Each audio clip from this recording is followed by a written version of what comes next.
Alright, welcome to the first clip of the video. I've been doing some beginner clues after that Master and Elite push, and this is the shared treasure trail rewards.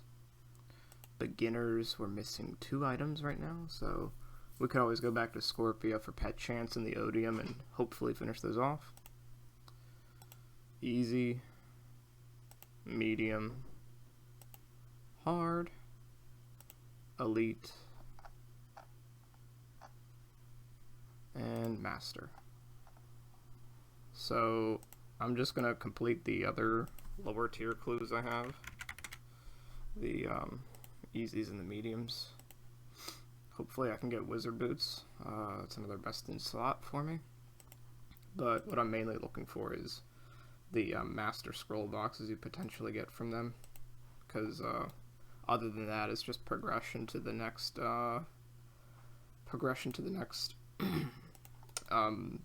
well, easies. Easies I honestly don't need to do anymore because there's no... Oh wait, I do. Because there's a task for fill 50 slots, I think. Yeah. There's no equip a giant spade. That's the one clue tier where the you know, milestone amount of clue reward, that's the only one that doesn't exist as a task. So that's wonderful that they did that. I don't know if it was intentional or not, but yeah, just gonna do some clues now. If I'm not mistaken, these are the this vestment set is the last item I need for a complete vestment set for a task completion. So let's see here. We got the bandos top and bottom. Medium. We have the bandos miter and cloak. And we also have the bandos crozier. So that is a complete vestment set on Trailblazer League. So let's go do that now.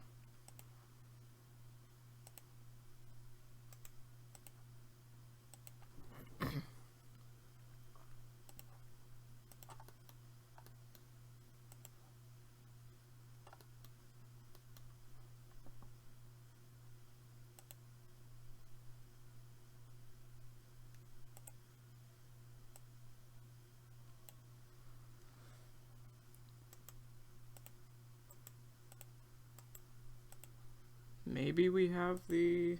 Do we have the bandos stole? Oh, shit. Well, okay, we're 1 item off the bandos stole, which is a reward from medium clues. So, oh well. But being 1 item off is very nice, so that's cool. Other than that, the other item we need would be the Ancient Top, which is an easy clue reward, so we're still 1 item off after this clue. Oh well. Alright, there we are, doing a bit of construction. We got 77 construction. That is the level needed for elite stash units, which is the best stash unit we will be able to build on this game mode because we don't have access to gold leaves. And the next goal is whatever construction level you need for the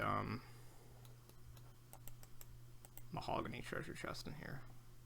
84. So 81 with a boost with the saw. That shouldn't be too bad. Hopefully we have enough planks. Okay, the planks we got us to 83 construction. So we'll be able to use the crystal saw you get from auto-completing Eyes of Glowfree to build the mahogany treasure chest, which allows us to continue doing hard clues because we're running low on bank space, and I want to be able to store every clue reward inside the house instead of the bank. So yeah, I'm gonna go chop some mahogany logs and go grab my crystal saw. Look at that, gilded 2H sword from a hard clue. This is on the mega rare table, I believe, and the rarity base chance is 1 in... Are you serious? 1 in 35,700, so I guess with triple drop rates, it's around 1 in 10,000. That's kind of insane. Talk about dumb fucking luck. Master clues, normally insanely hard to complete. Look at this. One step on the clue scroll. This is the same location, as you can see by the coins and the bones on the pile. And Witch Haven, same exact location. So we're already 2 out of 6 on our second master clue of the account, which is insanely lucky. Let's kill this guy and see what our next step is.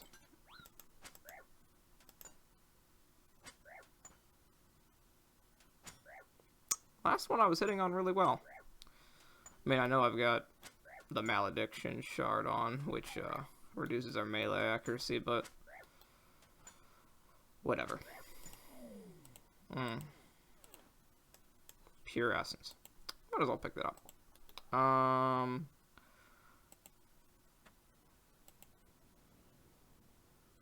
God War's done. Death Altar. Oh, well. Oh, well. 2 steps in, so we're a third of the way done a master clue. Not too shabby, if I do say so myself. Alright, this is the beekeeper legs. Now that I've got the top and the bottom, I'm just missing one part for the beekeeper set. Yeah, I've got 10 more scroll boxes left. That's the loot so far. Pretty wonderful there. Only 2 scroll boxes though, which is, I think that's unlucky. I'm not sure what the drop rate is. I thought it was 1 in 15 or 1 in 20. I don't know.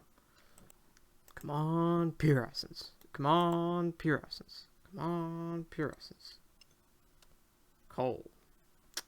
I guess we still have regular metals to burn through. Magic Seed, okay. Good farming XP. Ugh. God.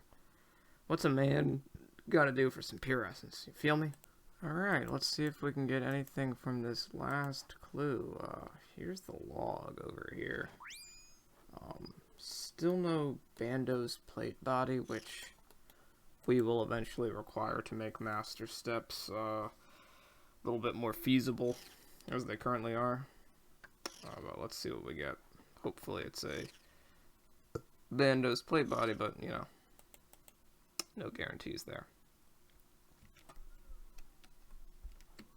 It is...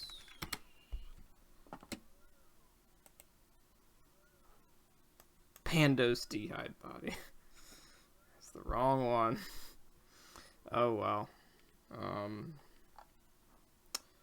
Yep, that's it for the hard clue stack for now. Done 54, and I think you need 300 for the milestone task rewards. I don't know if we're gonna do anywhere near that, but you know, we do get a lot of them passively through Slayer, so I'll see. I'll just really post any notable rewards in the future so we don't have to draw these clips out with clue after clue after clue, you know. Okay, so I'm here at the Pure Essence mine, and I honestly don't think it's too bad collecting your own Pure Essence with Last Recall. It's like, the rates are quite fast at 99 mining and the Trailblazer pickaxe, so I mean, while it would be nice to get some from Slayer, we're currently on a Hellhound task, and I kind of want to wait until like the last couple weeks to do PVM, so, you know, because the last couple weeks, at least by assumption's sake, fewer people will be on, because they'll just see how big the gap is for the higher tier ranks, and they'll just not want to go on or something, so I want to focus on maxing, skilling, you know, instead of PVM, so... yeah. Okay, let me see if I can get this to work. I think I found a weird quirk that's only possible with manual casting of a spell, so it really shines for the god spells with the Charge and Flames of Zamorak, namely. So I've been killing blue dragons because there's a task for making 50 blue D'hide bodies. I'm at like 50 right now of the hide, and you need 150 in total. So let me see if I can get this on camera. at least for manual casting only, you're able to see that the I don't know if that's better DPS or not. Probably not. But you see how that's like really quick succession. Now, if you had that with the Staff of the Gods, it's actually a really good melee weapon. Well, it's not a optimal melee weapon, but the Staff of the Gods is,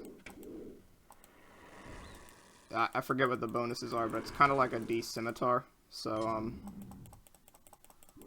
I don't know. It's just some weird quirk I found. I don't know if it's better DPS or not, but it definitely will save on runes, even though that's not a big deal for, you know, double cast. But, you know, it's just something I found, you know. But I'm obviously not going to do it with a Staff of Zamorak because the bonuses are quite shit. I just wanted to show it. But, I don't know. Maybe with this casting speed. Yeah, I think with the casting speed is what... I don't know. I'll have to look at it. With our giant seaweed fully stocked, our sand grind begins. Now, initially, I was going to complete this just via the daily sand from Burt.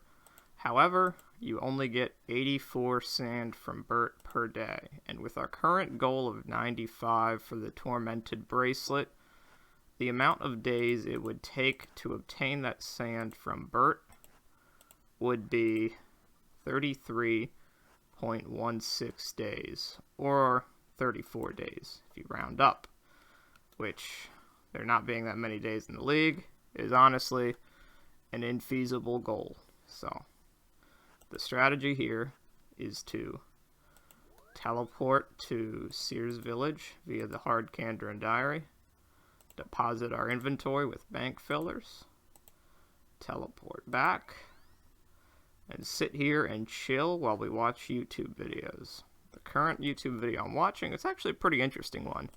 It's by GeoWizard, and they are attempting to cross Wales in a single straight line, which is, they gotta go through a lot of farms, a lot of hedgerows. It's honestly a pretty interesting video, so yeah, if you ever feel the need to, go ahead and check it out. It's pretty nice. Okay, this is the last inventory I'll need for the sand required for 95 crafting.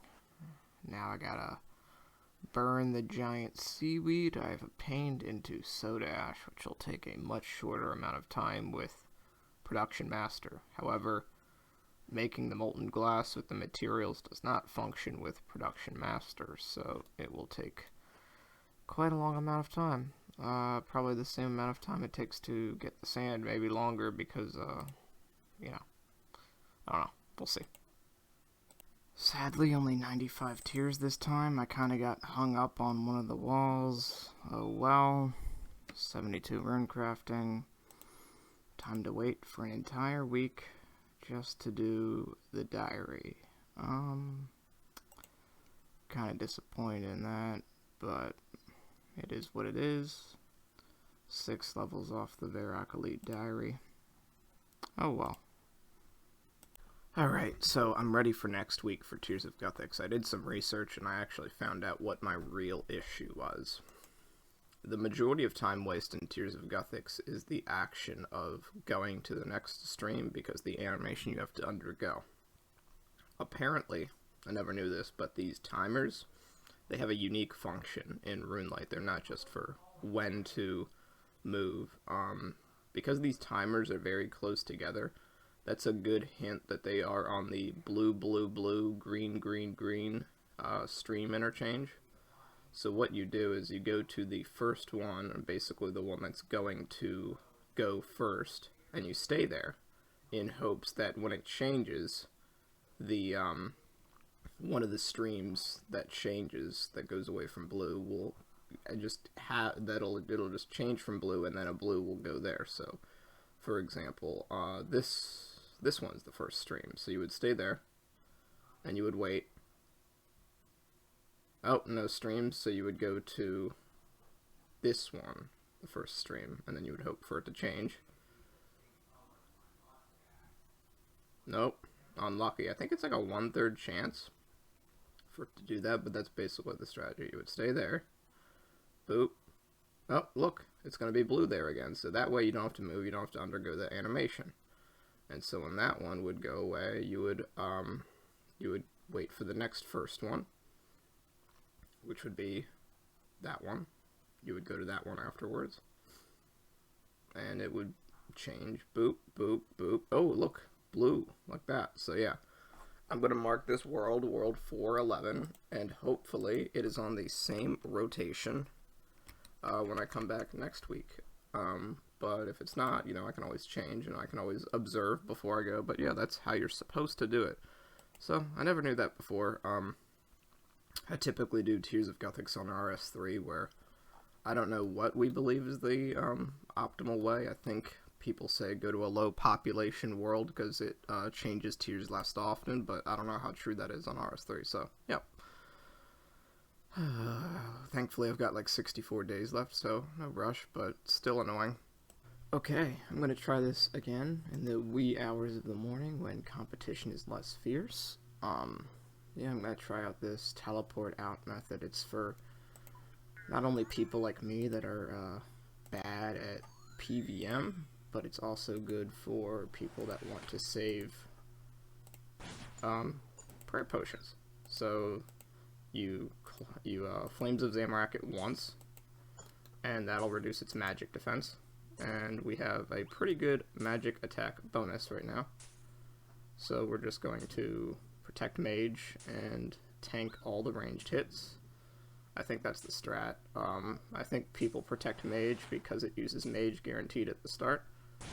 So yeah, we just eat up. That's all we can do. I mean, we can switch prayers, but yep, and then we just hope for RNG.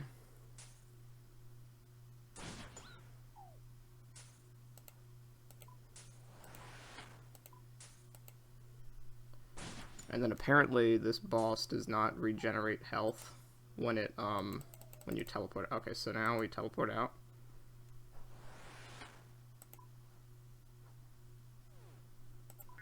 And then you teleport right back in.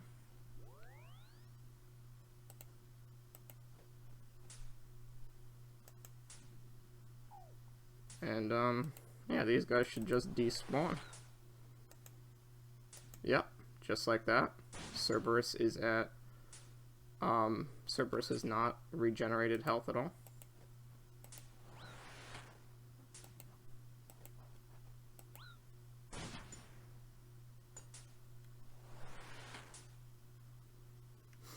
Of course, we've got some guy here, but we're only doing 1 kill.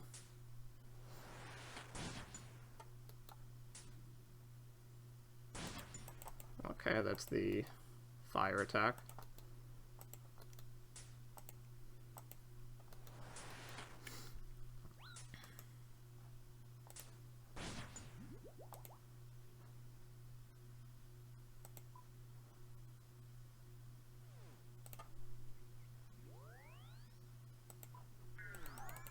Ah, nice.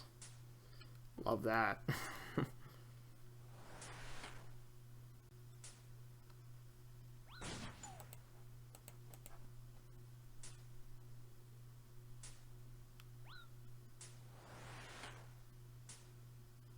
Alright.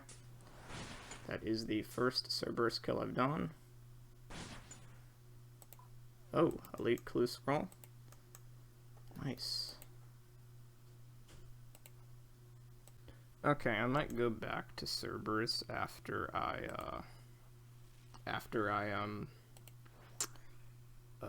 get the Tormented Bracelet. So I've been doing some calculations as to why Cerberus is so packed. Turns out, the rate of hitting the drop rate for the unique table is 1 in 128. So under my assumption, that would be 3 in 128 with the triple drop rate. So that's a 2% chance of hitting the unique drop table. And there's a task for making an infernal tool, which not everybody can do depending on their regions. And there is a task for making any pair of Cerberus boots. There's also a task for making and wearing every pair of Cerberus boots, which you can't do with certain regions. Specifically the meta, Kandarin, Ascarnia, Mauritania. So the 2% chance. So let's see all those Kandarin, Ascarnia, Mauritania people that specifically want a pair of primordial boots for that increased strength bonus. So that 2% chance, and then they take that, and it has to be multiplied by a 1 in 4, so like a 0.25. So it goes from a 2% chance per kill to 0.5% chance per kill. So a 1 in 200, essentially, for a specific drop at Cerberus. So yeah, now I can see why people camp that boss and get so unlucky at it. I mean, I went really unlucky on Malediction Shards, and that is a pretty easy boss in and of itself. But you don't have to be on task for it, so that's the beauty of it. So I'm just going to continue the crafting grind. I've got 546 molten glass made out of like 2700. It's a slow process because Production Master doesn't work for it. That's only super glass made. So, yep. So as I'm grinding out this molten glass, I'm looking at how to kill demonic gorillas because I've never done it before for Zenyte. And their defensive stats are basically non-existent, except magic defense. They've got 50 magic defense, which honestly isn't too bad. We shouldn't have too much of a problem with it.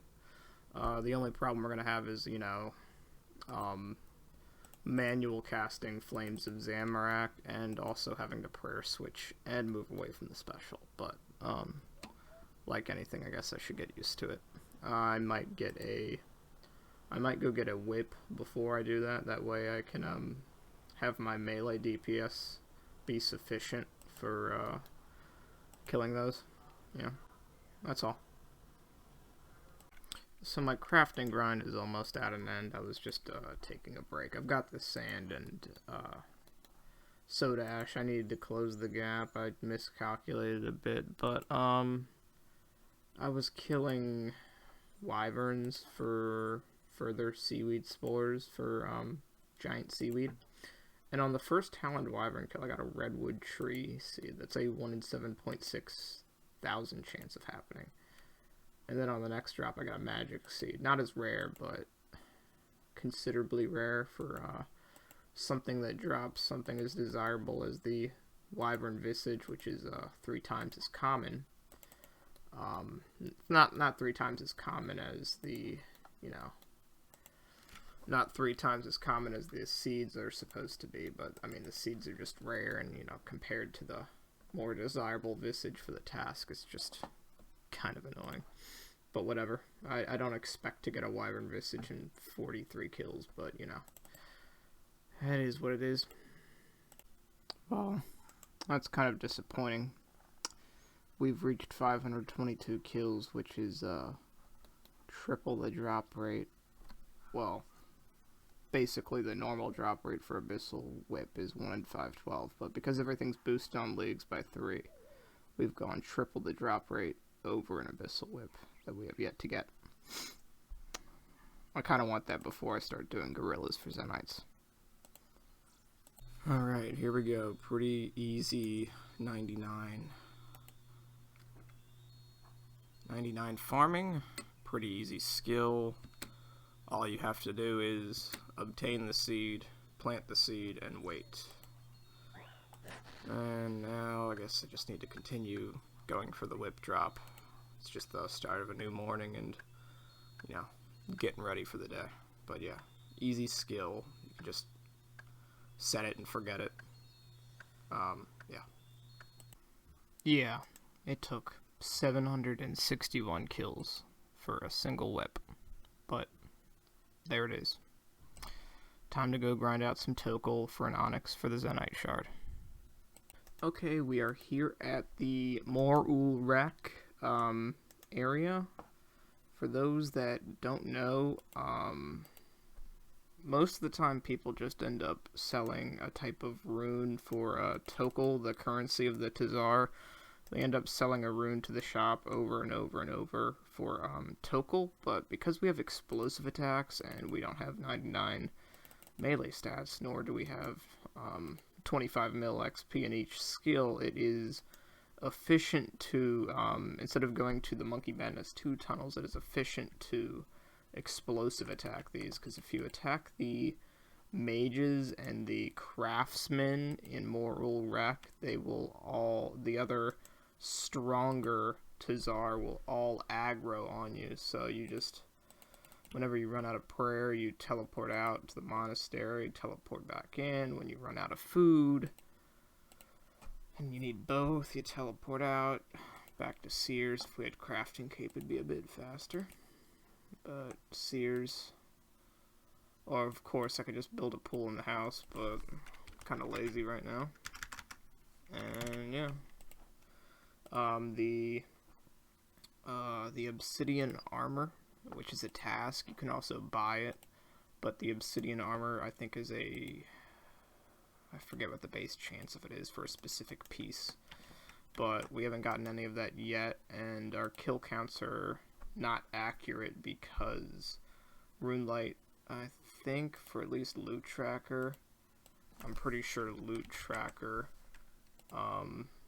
doesn't track, Loot Tracker does not track nothing kills, which Tazar have like the most of any monster of nothing item kills. So yeah, a bit inaccurate there, but you know, gonna get 99 all melee stats here. Okay, here we are. Long overdue, but we're finally buying our first uncut onyx, and I'm gonna make this into an Amulet of Fury because that is a task in and of itself for 250 points. So yeah, this is probably going to be the end of the video. In the next video, I want to focus on killing tormented gorillas for the Zenite shards so we can make Zenite jewelry. This is just a step, you know, in the progression of the account, and we're not going to have the Fury for too much longer as the Zenite amulet is leaps and bounds better over the Fury. So, yep, see you in the next video.